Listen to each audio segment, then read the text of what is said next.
আয় দুষ্টু, একটা চিপস নে না রে। এই তুই আর আসার সময় পেলি না? এই চিপস লাগবে না, এখন এখান থেকে যা যা তো। এই দাঁড়াও তো। আচ্ছা, এ তো দেখছি হিজড়া। এই, আপনি কি আপনার দলের লোকদের সঙ্গে কাজ করতে পারেন না? তারা তো অনেক টাকা ইনকাম করে, তাদের সঙ্গে কাজ করলে তো আপনার চিপস বিক্রি করা লাগে না। এই বাবু জান, আমাকে তুই জ্ঞান দিতে আসবি না। আমি চিপস বিক্রি করতেছি তো কি হয়েছে রে? চুরি তো করতেছি না, পেটের দায়ে কর্ম করে খাচ্ছি, সৎ পথে ইনকাম করতেছি। এই বল, চিপস কিনবি কিনা বল। এই রাখো রাখো, ওরা হচ্ছে নাছর বান্দা, ওদের কাছ থেকে যদি এখন চিপস না নিই তাহলে এখানে আমাদের শান্তি মতো বসতে দিবে না। এই দে দে তো একটা দে। এই রে ধর।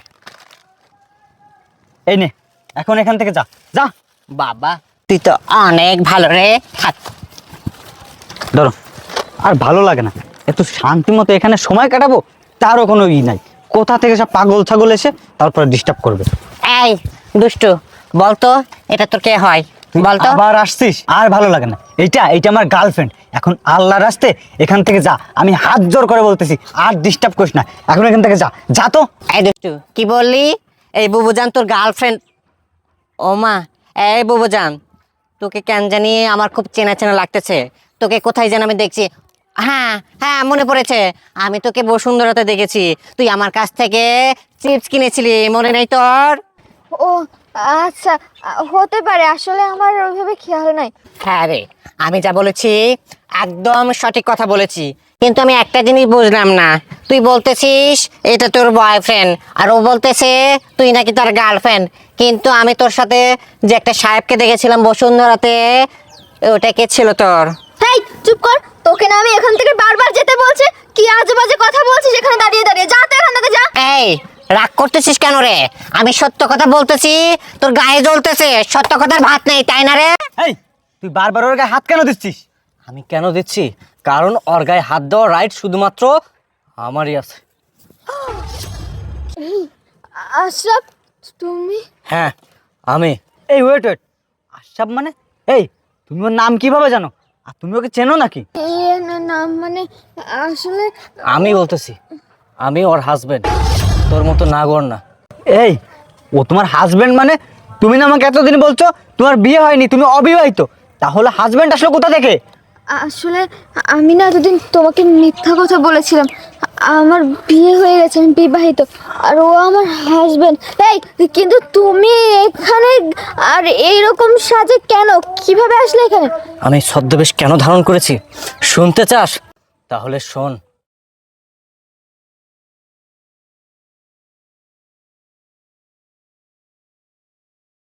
কি ব্যাপার, এটা আশরাফের স্ত্রী না? কিন্তু এই পার্কের ভিতরে এমন নির্জন জায়গায় এই ছেলেটির সাথে কি করতেছে?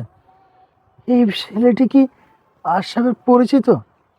না না, আমার কাছে বিষয়টা ঘোলাটে লাগতেছে। আমি একটা কাজ করি, আমি ভিডিও করে নিয়ে যাই, আশরাফকে দেখাই যে আসলে এই ছেলেটা কি ও চিনতে পারে কিনা।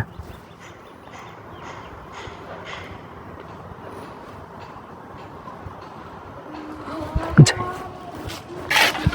আরে আশরাফ শোন, হ্যাঁ। তোর স্ত্রী দেখলাম ওই পার্কের ভিতরে একটা ছেলের সাথে বসা।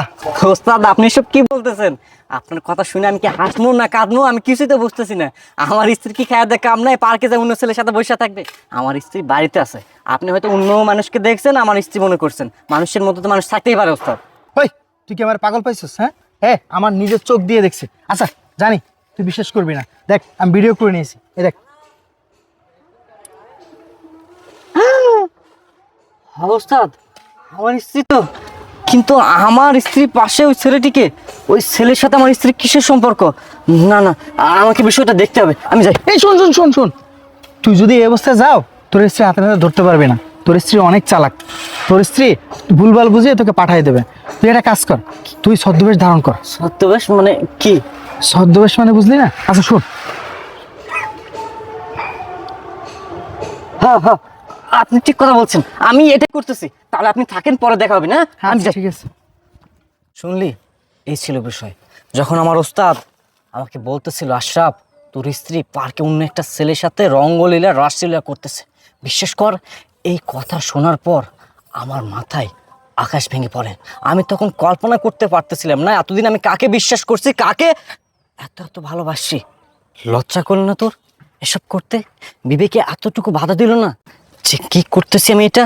আমার একটা হাজবেন্ড আছে, আমার একটা সংসার আছে, একটা সংসার রেখে অন্য একটা ছেলের সাথে আমি কিভাবে সম্পর্কে জড়াই? আসলে না, তোর কোনো দোষ নেই, সব আমার কপালের দোষ, সব আমার নিয়তির দোষ। আমি তোর জন্য কি করি নাই? তোকে নিয়ে আমি আমার মা বাবার সাথে থাকতে পারিনি। তোর গ্রামের পরিবেশ নাকি ভালো লাগে না, তুই আমার মা বাবার সাথে থাকতে চাস না, তাই তোর স্বপ্নগুলো পূরণ করার জন্য, তোর চাহিদাগুলো পূরণ করার জন্য আমি গ্রাম থেকে শহরে আসছি। ঢাকা শহরে বাসা ভাড়া নিয়েছি, রাজমিস্ত্রির কাজ করতেছি। আমি দিনকে দিন মনে করি না, রাতকে রাত মনে করি না, এত এত পরিশ্রম করতেছি, এত এত কষ্ট করতেছি। কার জন্য রে? তোর জন্য। এই যে পোশাক, শুধুমাত্র তোর জন্য, তোকে ভালো রাখার জন্য। মন চাইলে ভালো একটা পোশাক পর্যন্ত পরি না। আমার বন্ধু বান্ধব বাইরে গিয়ে আড্ডা দেয়, অনেক কিছু করে, আমারও ইচ্ছা করে, কিন্তু আমি এগুলো করার সাহস পাই না। কেন পাই না জানিস?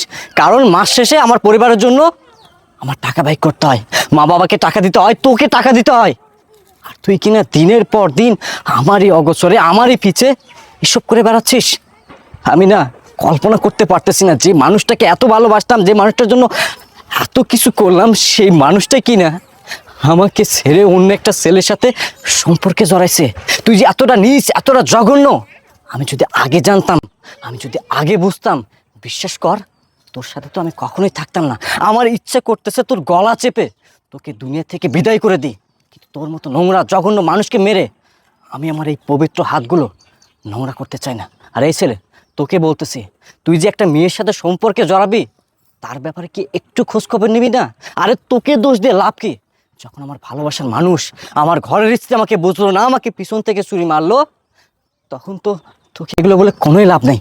ঠিক আছে বৃষ্টি, তুই যেহেতু তোর ভালোবাসার মানুষ পাইছিস, সাহেব পাইছিস, আজকের পর থেকে তুই তোর সাহেবের সাথে থাকবি। আমি আর তোর সাথে একদিনও থাকতে চাই না। আমি তোকে ডিভোর্স দিব, আমি তোকে ডিভোর্স দিব। আশরাফ, দেখো, তুমি প্লিজ আমাকে ক্ষমা করে দাও। বাস, তোর এই নোংরা হাত দিয়ে আমার পবিত্র হাতকে তুই স্পর্শ করবি না, কারণ আমি সৎ পথে ইনকাম করি। তোর মতো খারাপ চিন্তা, তোর মতো বদ চিন্তা নিয়ে আমি ঘুরি না। তুই যদি এই ছেলেকেই ভালোবাসিস, এর সাথেই থাকতে চাচ্ছিস, এই কথা তো তুই আমাকে আগে বলতে পারতি। আমাকে তুই যদি বলতি, আমি আল্লাহর কসম করে বলতেছি, হাসতে হাসতে তোদের লাইফ থেকে সরে দাঁড়াতাম, তোদের পথের কাটা আমি কখনোই হতাম না। আমি এখনই ডিভোর্স লেটারের ব্যবস্থা করতেছি, তুই তোর মতো থাক।